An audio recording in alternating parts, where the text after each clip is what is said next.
to the pandemic. And this project was undertaken in a week-long intensive in February.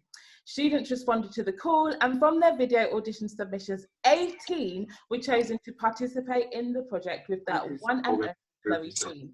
So tonight we're actually going to start with a Q&A from yourself, and then we're going to open this up to you all to get involved, so you can ask Kloe any questions that you might have. So I'll get started, but please pop any questions you have into the chat, and then we will make sure that all of them get answered. You can write them in there now whilst I get going. So hi Kloe, thank you so much for joining. Hello, thank you for having me. It's a pleasure. How are you doing? I'm good. I'm good. I'm good. It's been a crazy time, but it's good. Yes.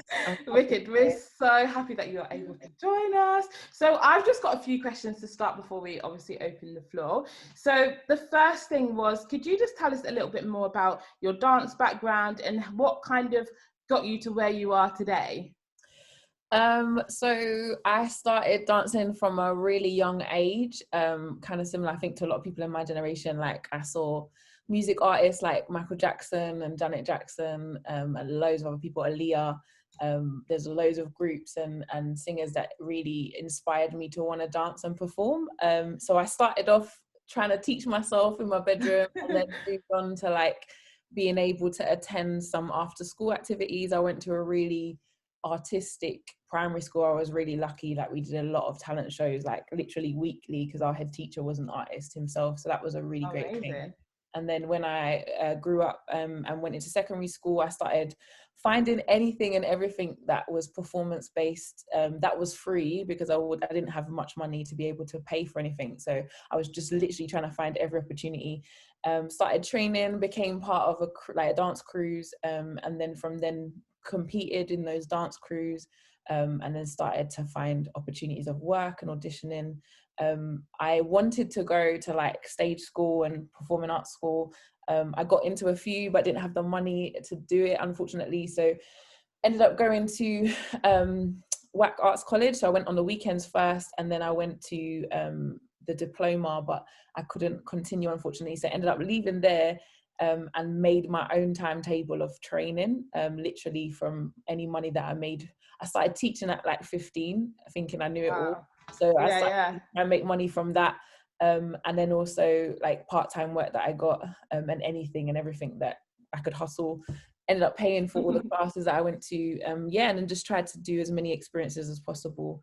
I've been quite an independent creative, so I've always like made my own stuff, especially if I've not been good enough to be a part of other people's things, and I'm like, let me just make it myself. So I think that's what's built my kind of perseverance of creating and wanting to create and to get better at it, really. So yeah, I think that's kind of like my journey. I've been a part of Boy Blue for a very long time. I started Boy Blue when I was 15, so I've been blessed to be a part of that journey in my learning, as well as been a part of like groups like Unity when I was younger. My first group was called Vortex, if anyone's in the older generations that know that a lot. That was like my first crew. And then I built my own all-female hip-hop company called Myself UK Dance in 2008. And we did a lot of the big like Be Supreme like era. I know a lot of people know Be Supreme now as obviously for classes, and Clara runs it with Holly and stuff like that. But they used to do a lot of competitions and stuff. And that was a big thing because we were like in it to win it at that time, because it was a big time for female companies actually, compared to now. So yeah, there's been a long journey in different areas, but I'm sure we can talk about that tonight anyway. Yeah, amazing. And is there like maybe like one experience in particular that you can maybe pinpoint that kind of helped to shape you as the artist that you are today? I think that's a really hard question, because I think there was loads of different elements that have shaped me. I think definitely like creating my own path was a big thing that shaped me, because as I said before, like I used to get really upset when I didn't like get opportunities or didn't get to be a part of things or wasn't like invited to be a part of things. So I used to literally just take my own initiative and just create my own stuff. And then I think it was when I got to be a part of got to book like some of my first jobs and start touring, I think was a huge thing. And like realizing the like time frame of learning shows. Like when you're in a rehearsal and you have to learn a show in a day, it's a different situation. Yeah. Yeah, of course. Like people are used to learning a couple of eights in like an hour and a half or 2 hours, but then when Going you home, practicing, coming back, learning a bit exactly, more. yeah, but then when you need to learn a show and you're like, like that's a different, I think that definitely boosted me in the right way, and is in like made me so much more alert and made me rely on myself more, less and less on others, in a sense of expecting things to be taught to me or expecting things to be given. I think it's a big lesson that I've learned as well. Yeah, of course. And I think also I've been blessed to perform to like a range of different audiences, from like arenas to like really close personal, like couple people turn up. So like the difference, I think, also shapes you of the expectation of like, you know, like I'm sure everyone's seen that picture of like is it like the mountain or like the it's like a big mountain and you see what's underneath the ground and how much I know exactly the one you mean, actually. And I think that's a big learning experience, I think, as a performer, because you can bust your bum doing all of these rehearsals, and then you turn up to the theatre and there's like 2 people there, and then you're like, but you still need to give as if there was like 1,000. Exactly. And I think that shapes you a lot as well, the expectancy of what your art should receive, I think, is a big one. And I guess like with like expectations and things in mind, like obviously each year a new year graduates, and what kind of advice would you give to the next load of graduates that will be hoping to, you know, like get into the industry, and not even the industry as we knew it before, it's like post-pandemic industry, like so much has changed, it's going to continue to change. I mean, what, based on your experience being in it now, would you say to them? I think a big one is to be adaptable and not, I hope I can explain this well, but like don't be quick to quit. Like don't be quick to just go, it's not working, like let me just allow that. I think resilience is a big word, especially leaving an establishment where you've got a lot of structure and then going, here you go, what do you want to do? Because I think sometimes when you do have too much choice, it's actually harder than like, okay, I'm going to train to be a lawyer and now I know I'm going to go into this firm or I'm going to do this. There's like a whole heap of structure for certain career paths, whereas I think in the creative industry, it's beautifully free, but it's also challengingly hard to navigate if you're not sure of the things you want. And I think it's okay if you're not sure, but I think there always needs to be a starting point. So like, what are the things that you like? What do you enjoy doing? Like if you enjoy teaching, or if you don't enjoy teaching, is that an avenue, as well as looking for like performances or creative opportunities? Looking to shadow people, assist people, be a part of something. Like I think there's so many different avenues, and I think you just kind of got to throw yourself in there and try and apply yourself in each area. And a big thing for me that I always felt is that like I wanted to make sure that I was doing something somewhere at some point, so that I'm either seen or gonna be seen, or I'm literally a part of something creatively, to keep the ball rolling. And like, I guess with the pandemic in mind, has this like shifted your artistry, and if it has, like, has it been like a positive or in a negative way? I think I've always been a kind of person that will want to adapt to any situation. I think that's a big word. It's like I've always been a big love of filming and being a part of creating for film and digital stuff. So I'm actually really excited about this era, because I think everything's gonna be more focused on the filming of things, as well as the beauty of the live. I still love the live performance, but I think it's definitely shifted in that sense of how precious, I guess, the digital world is, and how much the opportunity there is in that, should I say. I think that's something that's definitely shifted. But not like, obviously everyone's been thrown by the pandemic. And how, I think the big thing that threw me is I'm a very energy-based person. So like, I like to be in a space, I like to feel off of people's energies. It has been challenging working online, because you can't grasp someone's I think, honest energy over a screen, especially if they're frozen. So it's really hard, because technically you're kind of creating over a phone call if you really think about it. Like, so it's like a whole new level. But I've definitely adapted. I would love to have a studio in my flat, but yeah. my carpet has definitely felt it over the party. But yeah, no, I think I've definitely tried my best to adapt to that and kind of tap into the areas. Like I finished doing 2 films of a piece called Man Up that I created, which is in the process of being distributed and put out. But even that, it kind of just gave me a door opener, should I say, to do the things I actually wanted to do before as well, and focus some more time on that. But yeah, I think it's just finding the positives within it and making it work for you. Yeah, amazing. Yeah, no, that makes complete sense. I have 2 questions from the level 5 students. So the first one would be like, how did you find your experience of working with the UEL Dance Collective and kind of having to adapt the work so that it was taught and created online? I know you've touched a little bit on that just now, but yeah, just really focusing on your experience with the UEL Collective in particular. Yeah, I thought it was a really interesting process. Definitely challenging. I found that it was interesting to find, or I hope that I found ways of being able to translate and portray what I wanted to get from the guys that were involved, and trying to keep the energy up in the virtual space, I think was Yeah. interesting. Like I don't have a huge space at home, so it was it was interesting creating stuff and filming stuff for them and trying to see how it is then relayed. But it was kind of a beautiful thing because it's like a new space that you wouldn't really get from a studio. Do you know what I mean? It's a little bit more personal because you're in either someone's home or wherever their workspace. And then we had a lot of like back and forth of giving them time to go and film stuff and then share it.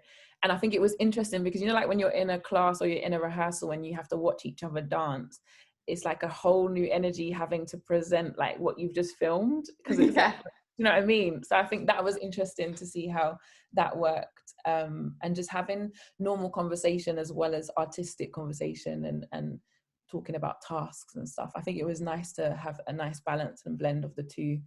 And I hope that it was, but I thought that it was a little bit of a challenge because we looked a little bit into spoken word as well as movement. Oh, nice. Also a track that I felt a lot of the students haven't always like experimented with before. So yeah, I hope it was an interesting experience and something that everyone can hopefully take something from as well.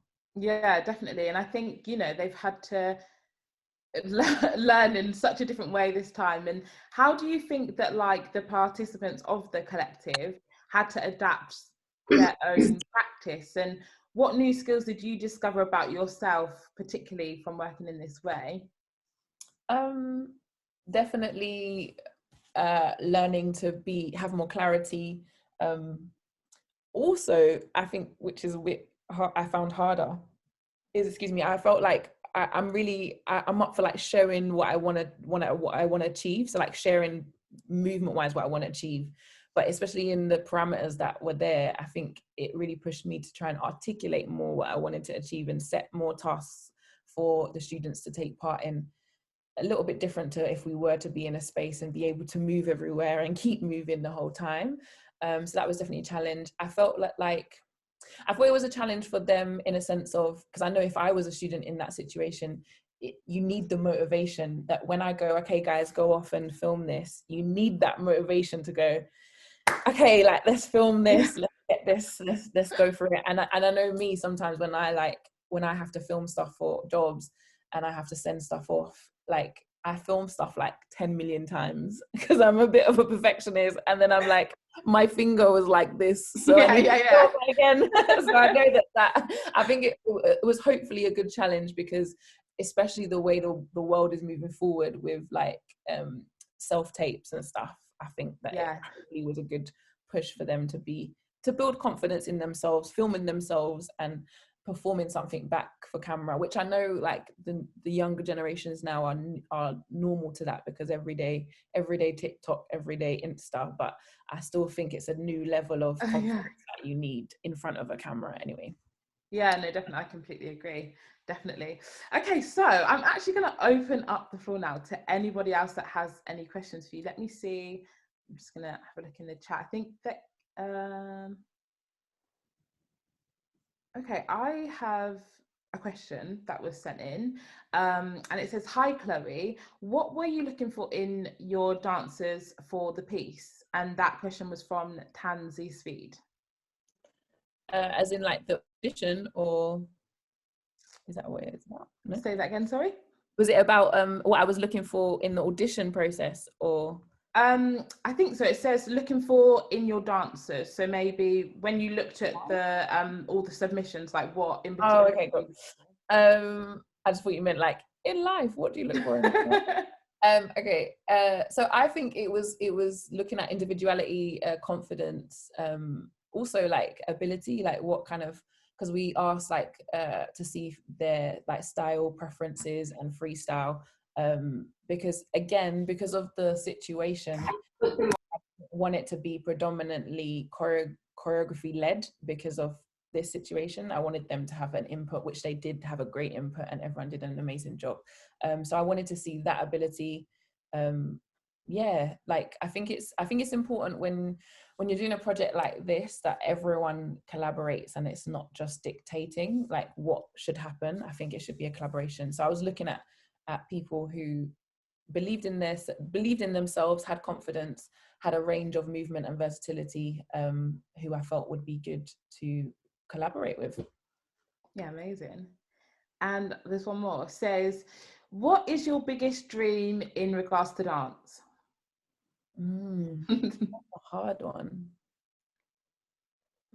I don't know. It might not be a big dream for other people, but I really wanna fuse the music artistry world with the dance world more. Like I really want it to be on par, like the same way that we watch, I don't know, World of Dance on TV or all those TV shows that have dance, but like fusing that more and having a bigger relationship with the music industry, because we're so, especially street dance, hip hop, funk, like it's especially because it's driven on popular music. I feel like there's still quite a separation, even in creating theatrical work or hip hop theatrical work. And the drive of my creation anyway has always been from hip hop or R&B or popular music. So it's hard to then recreate that yourself from like the originality of what you want it to be when it's been such a big catalyst to you and how you create or how I create. So I think I would love to be able to merge that world a little bit more. I don't know how, but that would be a big dream for me. And also I would love there to be, I don't know if I would own it, but I would love there to be an actual home for hip hop or street dance in the UK that's actually like UK, that's like UK. Yeah. It's made for street dance, because we have an insane history. Like I'm still a very like young generation compared to all the other generations that have pioneered in the UK alone. Like it's insane, and I'm scared to get lost if it isn't like archived and taught and really hugged because there's like I'm so grateful to have grown up in the era that I did, because I wish people in this era could have grown up in that era, because the competitiveness, everything was just, it was a sick, like battles upon battles, competitions upon competitions. And obviously it's not just about that, because we're moving into like a more of a creative zone of theatrics and stuff, but that era was such a, I think, a golden era even before me, that I think needs to be held onto and taught and given as an example of what can happen, especially now that the pandemic's happened and everyone's separated so much more. I think we have a lot of work to do to bring everyone back together so that we just don't end up filming bare videos and that's it. That's cool. No, yeah, wicked. Got a few more actually now. If anyone else does have any questions, please pop them into the chat and I will make sure that Kloe gets a chance to answer them. So the next one is, what has been your biggest or most valuable achievement so far in your career? Quite hard, aren't they? So hard. I should know this, but I find it really hard. I think because I'm always wanting to achieve more. I don't know. I don't think I have one, to be fair. I'm really proud of the work that I've done recently with Little Sims. I've been working with Little Sims, and I loved it a lot. Oh, thank you. But like, to deep it, like, Little Sims used to dance, bruv. She can dance. She's sick. She used to dance in Bratz. She used to dance like at St. Mary's, like, if anyone knows St. Mary's in North London. But like, she is like, she should be like a what's the word, a treasure, like a London treasure, because, and it means so much more working with her. Not that I don't have love for the other artists that I work with, but it just means a lot, because when you see someone from like 11, 12 or whatever, like young, and then you see their journey, and then your journey is going alongside that, and then you start to like do this, I think it's just a really important thing within our scene anyway. And what I mean about crossing over into the music industry, because like, yeah, like there's been 2 releases so far, but like working with her and what we've been doing, it's just been dope. And I'm very much a perfectionist, and I haven't shared a lot of things that I've done. Like, I overthink a lot. I think I've got crazy imposter syndrome, so I don't share a lot. So even me sharing the fact that I've done this work recently, amongst other things that I've been doing, is just like, I am super proud of that, because yeah, it means a lot. Like, yeah, it just means a lot. So I'm proud of that. I think that's been a big game changer. But to be fair, like, yeah, like I think touring and traveling with dance is one of my big achievements, I think. Like, because if I deep it, like, I don't come from a privileged background. I haven't had money support, like financial support, to do what I'm doing. And I just think the biggest achievement for me is the fact that I've been freelance for, like, since 2010. I officially turned freelance, but I've been making money from dance and creating, and what I've actually wanted to do as a career, I think, is a huge achievement. The fact that I can pay my bills and drive my car, and do you know what I mean? Like, normal life things, I can actually do that from something I actually want to do, I think, is the biggest achievement. Like, because over the years, I've had so many people go, oh, like, you dance, you choreograph, oh, what else do you do? And I'm like, but that's it.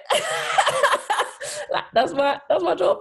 Like, oh, like, but what else do you do? How do you survive? Guys, you can survive. You can survive on dance. I need to put that out there and say it out loud, because you can. Please believe it is doable. Pandemic or no pandemic, it is doable. Like, and I think we need to own our stuff. I was going to swear then, but own our stuff. Like, we need to own it, and it was worth something. So I think, please, when you leave uni, you have prospects. Believe you can make it work, and you can make it happen. If I can, and I'm from Catford, Southeast London, bang bang, if I can make it happen, other people can make it happen. And I've not even achieved half of the things that I want to do yet. So I think that's a big achievement in itself, like maintaining a life from creation. Yeah, and I think that's such a great thing for so many people to hear, because I know, especially like for the third years, who will be, Lara said, Catford gang. Especially I say that I might get shot in the East or something. I need to keep that quiet. No, joking. Yeah, no, just for, you know, especially for the third years that will be leaving now, I think that's a really great thing to hear, because I'm sure some of them may be doubting like what to do next, and maybe questioning. So just to know, you know, like, you're living proof that it is possible, you can do it, is great. And I think that there's no, like, I not that I know it all, but like, it's not easy. It's definitely not an easy road. But I think if you can create a means to an end creatively, and it may be like that, you have to like mold what that is. Like, you might not jump out of uni and go, yeah, boom, I'm a choreographer, I'm going to make all my earning from choreography. It's not going, unless you're extremely lucky, it may happen, but you will need to do certain things creatively to make ends meet, if that makes sense. Yeah, But the important thing is to be immersed in that creation, because when you are seen and when people are especially when people see you're doing your own thing and you're grinding and you're hustling, like people will want to be around that, and people will want to bring that on board to their work. So I think that's just important to just persevere, and even if it's like, because you might be good at producing or like writing, you might be good at leading, you might be good at organizing events, you might, do you know what I mean, aside from that main creation, but it's still in the creative field, which I think is really important to juggle. But yeah. Yeah, wicked. Okay, last one. So you are obviously moving more into movement direction, is that right? For like big stages and commercial brands. And if I have got that right, how are you finding this new chapter in your career? Yeah, it's really interesting. I am, and that's what I want to keep pushing, but I think I'm always going to be a dancer and a performer at heart. That's something I'm never going to let go. I'm still going to do those jobs and push for that as well. But yeah, I think it's interesting. It took me a while, because I think for the past like 13 years, like aside from like the last pandemic year and just before, I've always like danced in my work, and like even especially with myself, I've always been in it as well as like created it, directed it, everything. And I think I've appreciated more the beauty of like actually being the choreographer and the movement director, and not necessarily putting myself in it all the time. And the beauty of how much kind of healthy control that you have over the bigger picture and the bigger visual of that. And just, yeah, like being able to work in different environments. Like I'm about to go into choreographing a set of 4 plays, which is going to be dope. Like it's going to be really interesting to do, because it's a whole new arena, like compared to other things that I've done. So, but yeah, it's exciting. It's really exciting. Like I want to do more of it. I think it's really rewarding when you exchange movement with someone, especially with someone who not necessarily does it every day. I think it's really, really interesting. So yeah, going into different fields like corporate work as well as music industry, and then obviously like acting and stuff like that. I think it's really, really nice to be in those different fields, but I'll always be coming back to the core of what makes me want to dance in the first place. No, yeah, wicked. I said last one, but I didn't mean it. We've got more. You lied. Next one is what do you personally do to keep inspired and motivated, obviously especially during the pandemic? I think I'm a bit of an introvert at heart. I can be very extrovert, but then I have to go back into like my introvert space and recharge. But I think things that have helped me actually, and I'm not a big reader to be fair, but reading has actually helped me. Reading different books, watching different things, and not just films, like actually just watching, whether it's on YouTube or wherever, and just watching different documentaries or people's experiences. Talking to people is a big one. Do you know, a big one that really inspires me is life. And I know it sounds really broad, but like things that you go through in life, like I think really impact on your emotional reaction and your emotional inspiration. Because you know, like when you go and see a piece that like makes you cry or it makes you laugh, like it's come from someone's like original feeling, do you know what I mean, or original emotion, or what they've experienced. So I think there's a big beauty in that.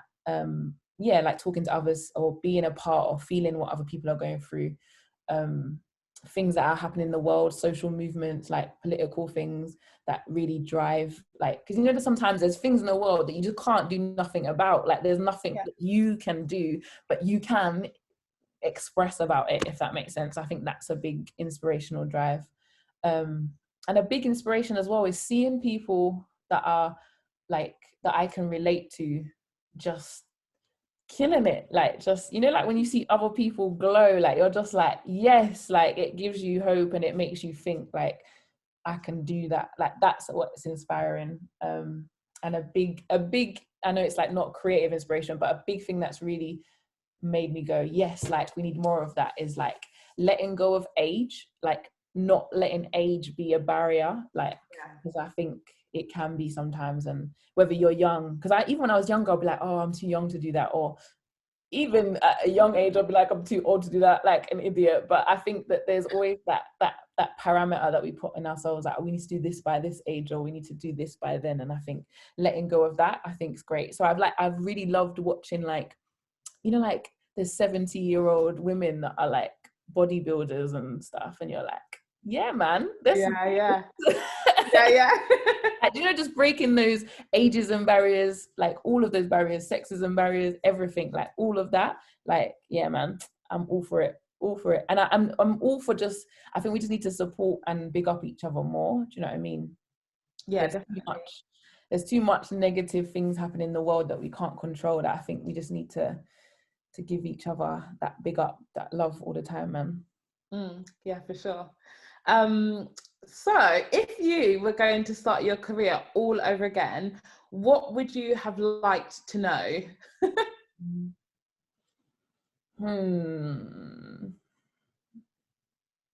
It's a hard one. This is where I have to like move the lampshade and not have any shade.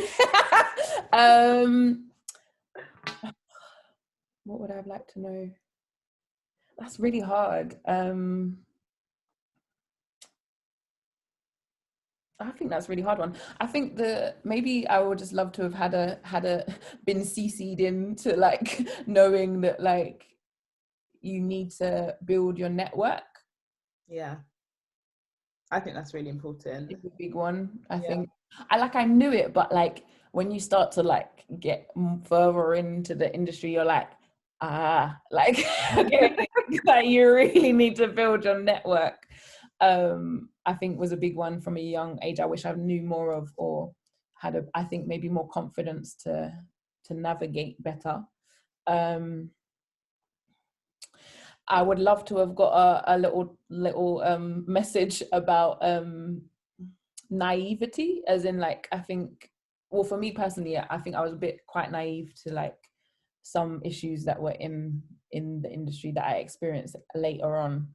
And it's not like bringing a negative onto it, but like just being aware that like sometimes in certain situations there are certain things around you that you're like, you need to like deep and like read the room and then be able to navigate, if that makes sense. And I think that's something I think I would love to still be schooled on, because I think that's an interesting one. I think being a female, I didn't get not to like play a violin or be like, oh, like, but being a female, I used to not realize, it sounds so stupid, but I never used to think, oh, I'm a female in this room. Like I used to just be in a room, but then sometimes you would have to deep like the situation and be like, oh, okay, like this is why this is happening, or this may be why this is happening. So I think those situations have been interesting to navigate, and I think I would have loved to have had a little message about those. It's a really hard question.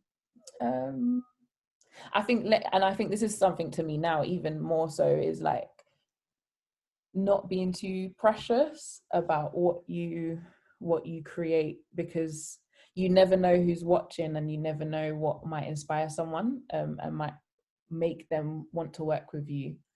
But then on the flip side, I think it is important to be careful about what you want to share and how much you want to share. I think definitely my process with Man Up was an interesting one. And I don't know if a lot of people know about the piece, but it's basically exploring my dad who took his own life. And I think doing that process really opened up some new areas in regards to creating work with such a personal subject.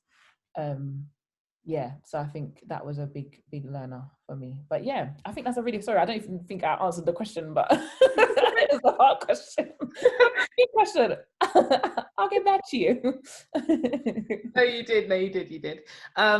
I'm going to ask my own question now. I'm not even going from the chat, but just because, to be fair, I feel like people need to hear it, because I remember even a few years ago when I was in third year, we spoke when I was doing my dissertation just about, you know, like being female in the industry. And I'm just going to ask, like, how do you find being a female in the industry? And I know that's such a broad question, but what's it like?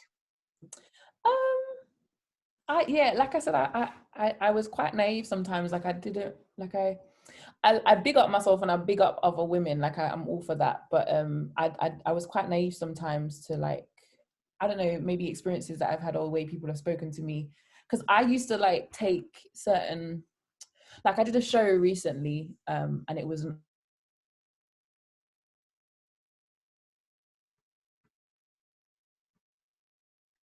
where like there was a lot of like if there was a lift, it would be like, oh no, we can do that. Do you know what I mean? And like, Yeah. oh, like chivalry, I think is the right word, like chivalry in a sense of like, oh, you're all female, you not that you can't do it, but it's like it's polite for the man to do that.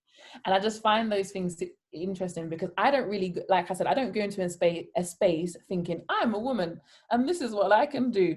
Like I just go in the space and go, am I lifting you? Let's go.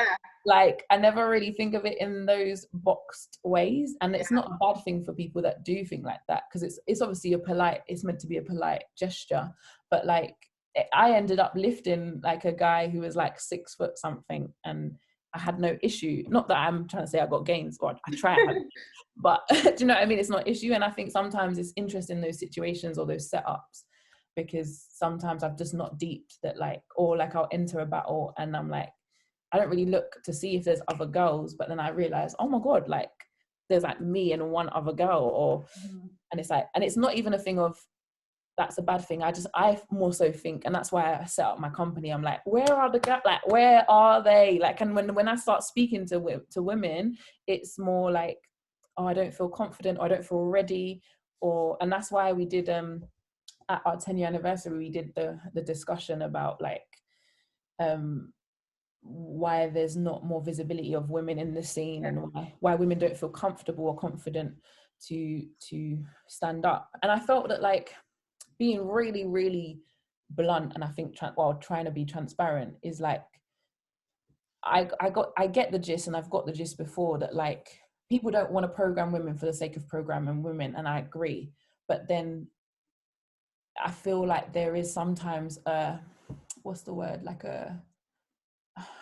there's more of a belief in a man doing something without having to prove themselves than there is a female. If that makes sense. Because it's like, I would prefer you not program me. I'm gonna swear, I'm sorry guys, but I would prefer that you not program me and you say that I'm shit because I'm shit, and not that because I'm a female, or that I'm doing something less than this person. As opposed to like not program me because I'm a female.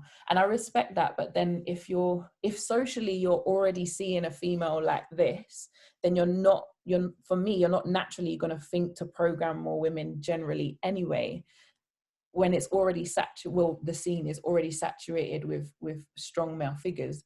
And that doesn't make them any less, like, it's not that they're bad. I just think that the proportion is just off. I personally think, from what I see, there's so many amazing females creating work, or dancing, or battling, or, do you know what I mean? And then I think it goes down to the visibility. So I think then you need to look at, like, okay, but is that female doing these things, or do they want to do these things? And I think it just becomes a whole different, like, conversation. And that's something I wouldn't want to keep doing, is being able to, if I can, provide a platform for females to share what they're doing, and to train and perform and be a part of things. Like, I'm all for that, because I definitely think it isn't easy. Have a lot to say about that topic, but I love it. I love it. Till next week, Monday. No, that's so good. Okay, I'm coming to get a little bit of tea now. So, which artists would you like to have around your dinner table for some inspirational talks?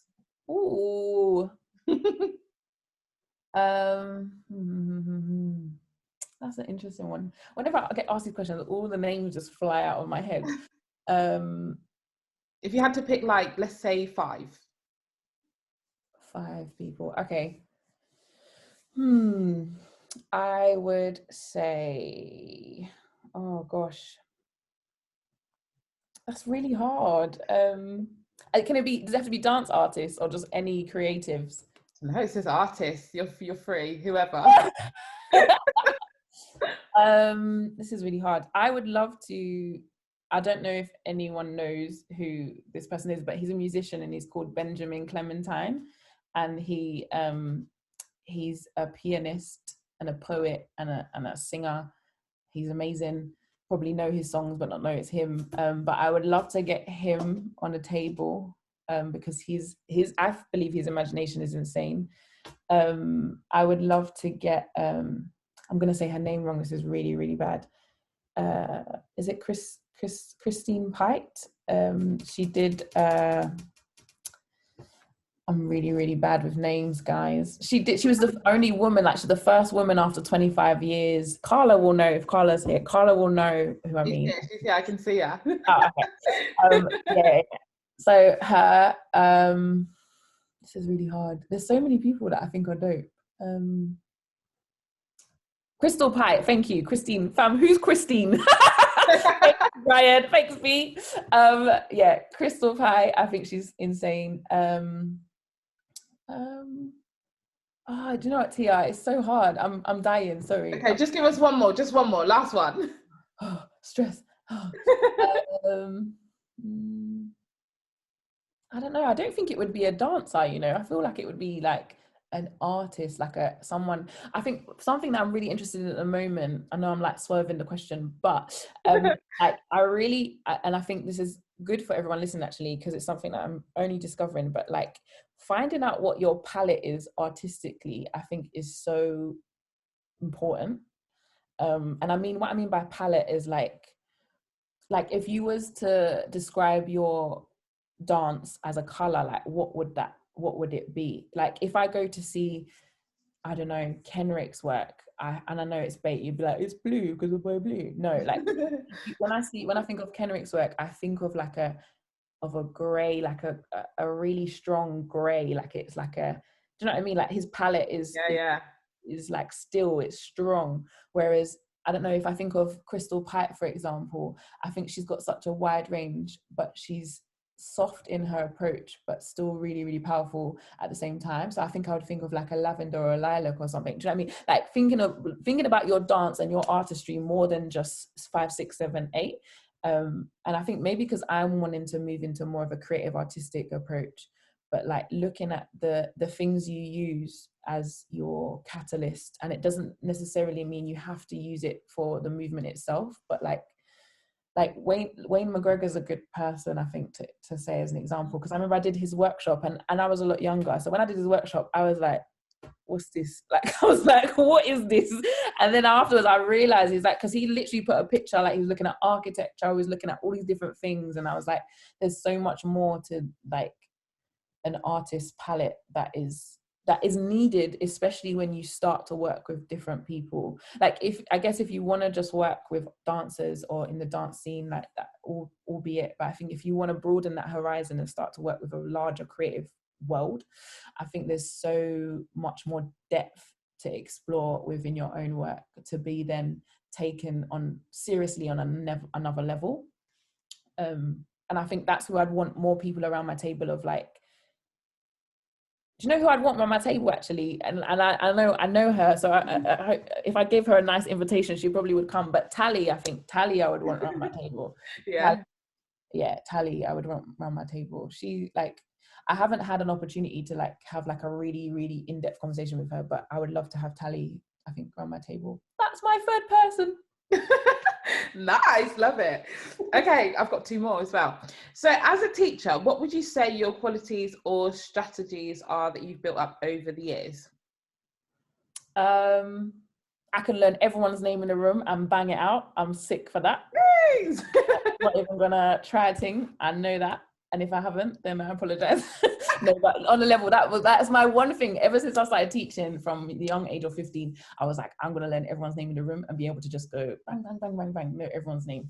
If we're talking like big festival, then no. But like usually, like I would learn everyone's name. That's a big thing, quality I love to have. I think it's really important to learn people's names and learn people. I think sometimes it is kind of, it depends on how you are as a person, but I love to like get to know people in a session, even if it's just for one session. I love to know like who is the funny person, like who is the person that's really serious, and like who is the person that takes a little bit longer to do things, or who is the person that's a little bit lazy, or like, do you know what I mean? Like I love to learn everyone's traits. I really appreciate that about myself in doing that. And I find it hard to like, I respect it, because I think being a serious teacher is so cool, because a lot of the serious teachers I've had have been the people that have really pushed me. And I think I like the fact that I believe I can balance out like the seriousness with like, okay, but we're all like people, and that we are all needing to look after ourselves. So I think I like that balance of just being real in a situation. And I know I'm not totally funny, but I would love to be more funnier. But I like to be funny. I would love to be a comedian in the next life. But yeah, so I think having fun and being able to laugh in the class, I think is really important. Even aside from like, because I've had to do so many like serious jobs and we have to get stuff done, but like just finding those moments of brightness, I think is really important. And also I want to be able to lead sessions and lead classes where people will respect me enough, obviously, to get the work done, but not hate me when they leave, if that makes sense. Like I'm quite a caring person. But yes. Do you think that you've got a specific teaching style? What do you mean, like visually, or like all like what do you mean, as in my approach, or? I don't know, I'm reading the chat. Oh, sorry, Tia, you're just the messenger. I'm the messenger. But it leads on from the question before, so I think it's like, okay, you know, you're based on that, like a specific style of. Yeah, well, I think I base it off of how I've been taught over the years, and I kind of base all my teaching with a crossover of like kind of the acting workshops and music workshops that I've done. So it's not predominantly just dance based. I think it's really important to, like I said before, to get to know people in your session. So I'm really big about breaking the ice, especially with people that I don't know, but also trying to give the most to then look at how I can bring that down depending on the level of the class. I think that's my approach a lot of the time. And also a big thing for me, and I don't know if this will answer the question, hopefully it will, but I always want to look at the foundation of something first, and not just style wise, but just what is the foundation of the movement that we're doing, and incorporate. She's still talking. Oh. Okay, they're on me. Sorry, carry on. And just the foundation of whatever we're touching, whether that's a subject or a narrative or whether it is movement, and then building from that is something that I always want to and would like to do. And yeah, I think I'm broadening my teaching style in a sense of, especially with Zoom and like the digital world, just looking at notation and being able to articulate and share certain things in various different ways, whether that's like audio, whether that's visually like written, if it's notation, if it's video, if it's instructions. I think it's really interesting in broadening those areas as well. Is something that I'm trying to do more of, because I've had experience of being able to work with different abilities, but I've never really been able to really go full throttle with it. So now I'm being a lot more mindful in this day and age, especially with digital world, of what's at our fingertips to be able to make learning so much better and easier, I think. Yeah. I love this next question because it leads on from something that you said before. Okay. So from a choreographer's perspective, what are some good methods and techniques to explore your palette? That's a great question.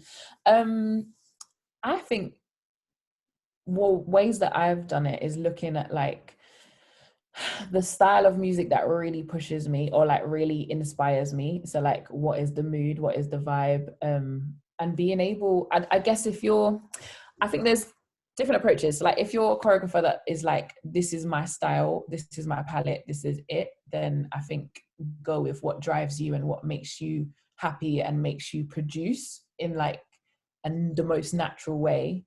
But then I think, because I'm someone who likes, I'm a bit of a, I don't know if it's like, are geckos the lizards that change colour?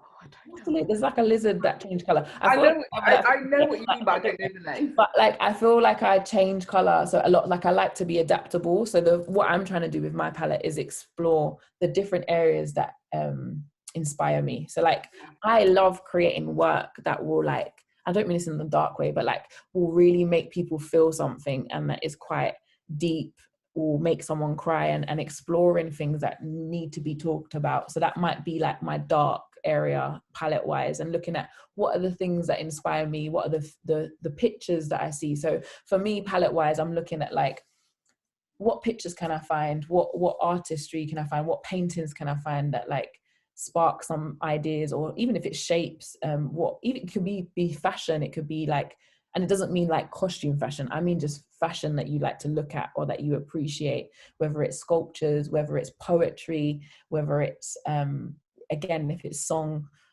it could be so many different elements, nature, like what are the things that really drive you and inspire you? Because like, I'm probably going to sound really crazy, but like I could see sometimes I would look at a painting or a poem and it would make me feel a certain way, and then it would draw me to like a certain type of music, and then that would want to make me create. So I think it's looking at those key things that drive you to produce movement or produce an idea. Do you know what I think the hardest thing, because I used to think this, and I used to think when I used to see a lot of people's work, or especially when I was younger, I was like, I used to be really fascinated with like the amount of people that would recycle stories. And I think obviously there's a power in retelling a story, but I always used to be so hungry to create my own stories, like, and like have my own thought, or because I used to be like, even like just all the fairy tales and all of everything, like everything that's been remade, I always used to be like, why are people just recycling? But I get the beauty of it, and I think it's learning from those recyclings.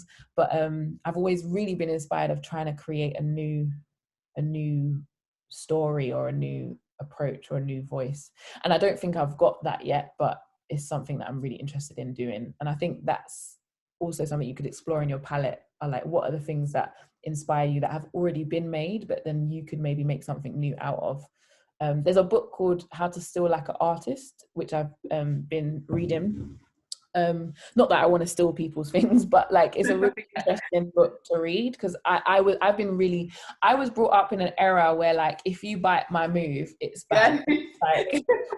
Like so I've been brought up in an era where like we have to create stuff from the ground, and it needs to be not used by anyone. Like that's the kind of approach that I've grown up in. So I'm trying to like not let go of it, but just be open to new ways of working. Because I think there's a beauty in obviously being inspired by people's work, and making your own interpretation of it to hopefully ignite something new for you to share. Yeah, no, definitely, of course. Oh, I think that is a fabulous way to end. Like, Chloe, thank you so much. I have loved speaking with you. Thank you to everyone as well that wrote a question, in the chat. I think everyone asked something, and I'm sure that somebody's learned something from today and will be taking something away from it. So thank you so much. Yeah, thank you so much, everyone. Thank you, Tia. Thank you, everyone, for having me. I really appreciate it. Sending love to everyone. I hope everyone has a wonderful weekend too.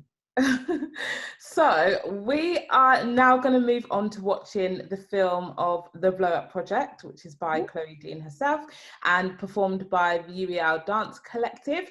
It was edited by third year student Charlotte Jones, and with a new musical composition by third year student Daniel Vaskov.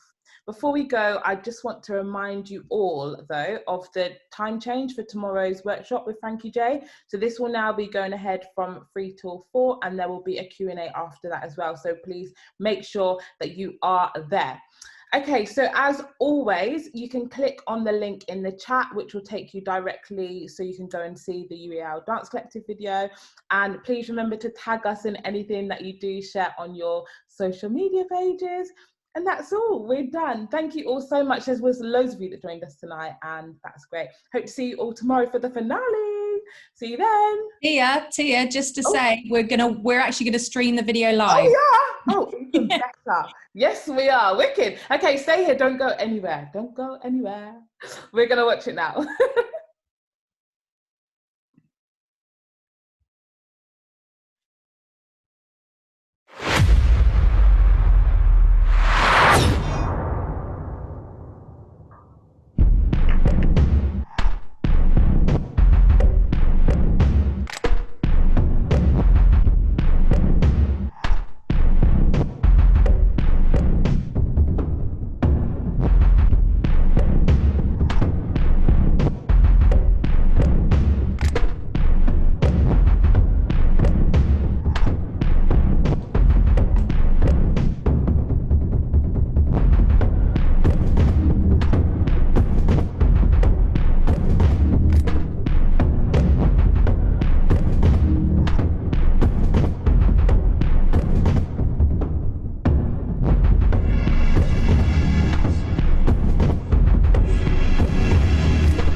stress to calm. The walls are caving in. Everything I knew was lost. Everything I thought I could do was gone. If you'd have told me a year ago today we'd still be here, I wouldn't have believed it. I'm stuck. It saddens me. Sat in the middle of my bedroom's four walls when all I want is to be free. Think of all the friendships that will never be. Confused boys. I'm stuck. Guarded and afraid to open up. But by opening up, I'm allowing myself to heal. I can finally feel myself breathing. Time keeps passing by, and I can't seem to find some time for I'm my stuck. I feel like a bird. At least I'm not alone in this. I'm living a false reality so truthful. I want to be free from my own mind. Connections lost. Lost connections. I can't Just get my luck, back. my body's too stubborn to give up. Through this. I found strength in the quiet. Why is this even happening? It's such an uncomfortable Did I do something to deserve it? a kick that distracts me from the pain that I feel. I know that this time, that is supposed to be the greatest of my life, is I don't know what the friends. future holds, but for now, Sadly, I am grateful. I also know that there is no way to catch it. Stuck in our heads, lost in our The world was thoughts. put on pause, you see. Slowed down. All of this seems Gave us some so. opportunities. And from that darkness, Somebody else. That I'm not someone else. Repetition, boredom, it's all the same. This I situation should is act different. right if the sun's on my side. Every 2 Every days. second. Every minute. Every hour. I couldn't get over this feeling. The hands of life had me by my throat. It wouldn't let go. It just wouldn't let go. I can see our time to shine, to grind, and to thrive, and to dance together again.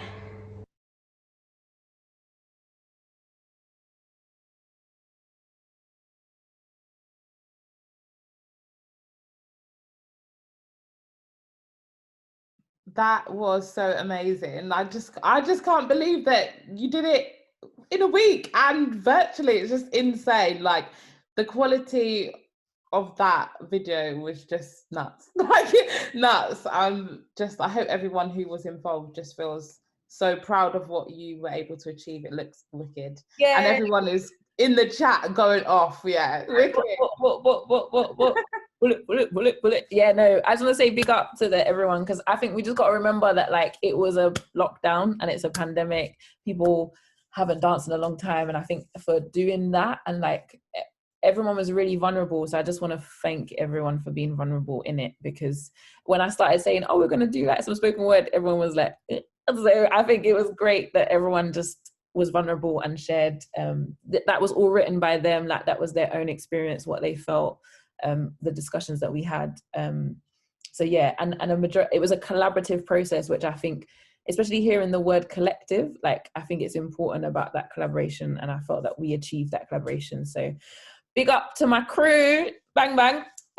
Yeah, thank you, and thank you to Charlotte, thank you to Danilo, thank you to Robert, like thank you UEL for having me. Like I'm so grateful. I'm always down. So yeah, I'm really proud of everyone. I'm going to stop talking now because I know there's other things that are happening. No, you're all good. You're all good. I'm just going to wrap up, to be honest. If anyone did have any problems viewing that, if it lagged at all, the link for it is in the chat if you do want to go ahead and watch it after the call. But that is all for this evening. Thank you to everyone that joined us. As I said earlier, I hope to see you tomorrow for the finale. Still got a few things. And remember about the time change for Frankie J's workshop tomorrow, which will now be from 3 until 4 o'clock. I hope you all enjoy the rest of your evening and see you tomorrow. Bye.